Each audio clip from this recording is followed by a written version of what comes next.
மதுரையிலேருந்து வரும்போது என்னென்ன வாங்கிட்டு வந்திருக்கோம்னு பார்க்கலாமா? இது ஃபுல்லாவே பாத்தீங்கன்னா அப்பளம், வத்தல், வடகம் இது எல்லாமே இருக்கு. என்னென்ன இருக்குன்னு பார்க்கலாம்.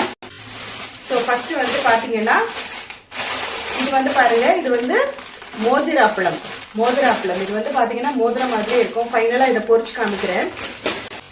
இது பாத்தீங்களா, இது வந்து பாத்தீங்கன்னா தாளிப்பு வடகம். பாத்தீங்களா, நல்லா ரவுண்டா இருக்கு இல்லையா?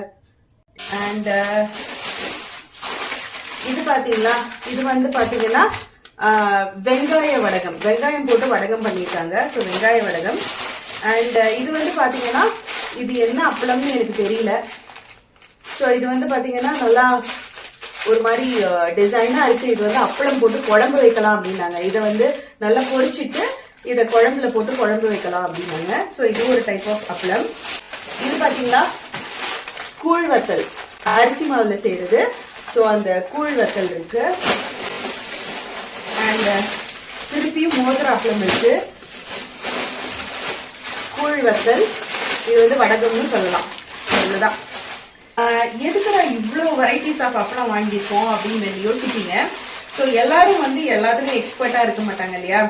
அண்ட் எல்லாமே வந்து எனக்கு தெரியும் அப்படின்னு சொல்லவும் மாட்டேன். ஸோ எஸ்பெஷலி இந்த தாளிப்பு வடகம்லாம் பார்த்தீங்கன்னா இது குழம்புல தாளிச்சு போட்டோம் அப்படின்னா ரொம்ப டேஸ்ட்டாக இருக்கும். பட் எனக்கு எதுவும் வந்து ரொம்ப பர்ஃபெக்டாக வரதில்லை. ஸோ எக்ஸ்பர்ட்ஸ் கிட்ட நல்லா செய்ய தெரிஞ்சவங்க கிட்ட வாங்கிட்டேன். அவ்வளோதான். ஓகே, அடுத்த வீடியோவில் பார்க்கலாமா? பாய்.